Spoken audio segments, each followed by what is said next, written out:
Assalomu alaykum aziz obunachilar. Hozirda ko'pchilikda Binance ilovasidan qanaqa qilib o'z Humo kartamizga pul tashlashda muammo bo'lyapti. Hozir o'shani ko'rsataman.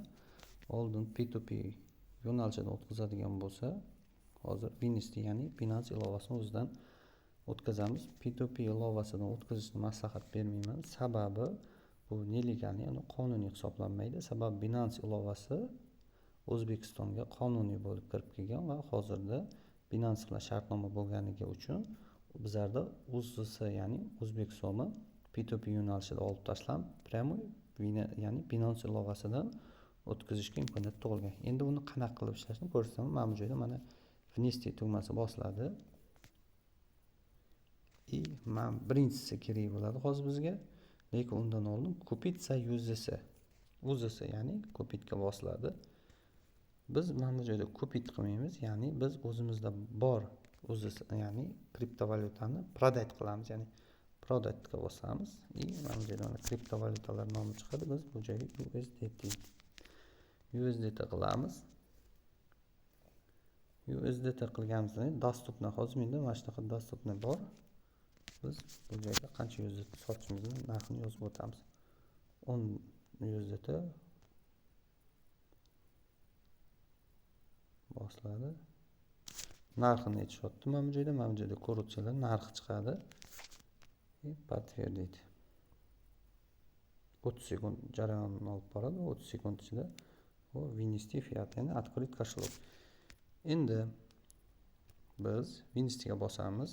Endi внестиga bosganimizdan keyin hozir biz birinchi mana bu kupitsa UZSga bosdik. Endi внести ya'ni UZS bunga bosamiz. Mana birinchida turgan внести. Bunaqa galchkasi ham bor ekan mana.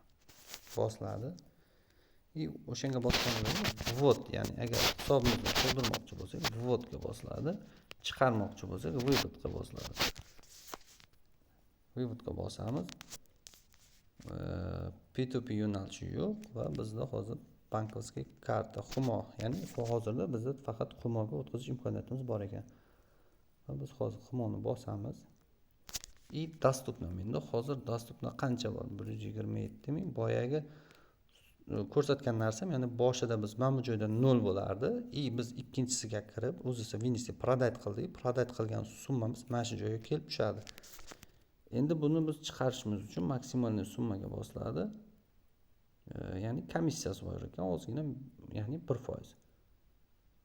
Mana bu joyga mana добавить новую карту. Hozir bu joyga kartamni добавить qilaman.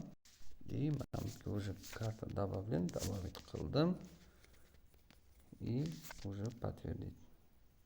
Bosiladi mana.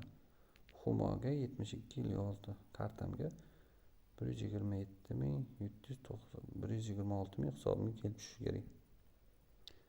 Bu joyda momentalni tushishi, hozir mana bu joyda mana verifikatsiya so'rayapti. Hozir vaqtingiz olmas uchun pauzaga bosaman.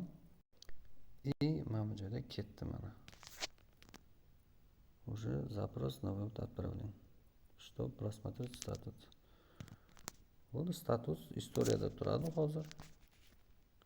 Tepasida mana 3 nuqtaga bossangiz istoriya chiqadi. Вывод mana o'zisi обработка.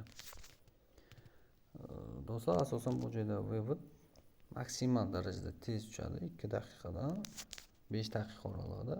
Asosan mana hozir обработка bo'lyapti.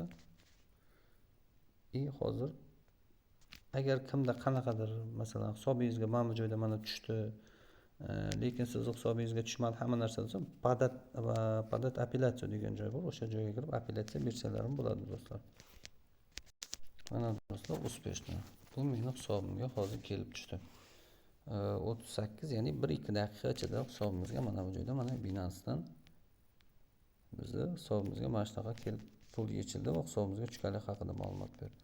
Do'stlar, video yoqqan bo'lsa like bosamiz. Agar kimda Binance ilovasi yo'q bo'lsa, описаниеga qoldiraman, kirib registratsiya qilishingiz mumkin. Kimda qanaqa savollar bo'lsa, kommentariy yozamiz do'stlar. Video yoqqan bo'lsa like bosamiz. Kimga foyda teggan bo'lsa ham like bosib, kommentariyga omad so'zini yozib qo'yamiz. Rahmat do'stlar.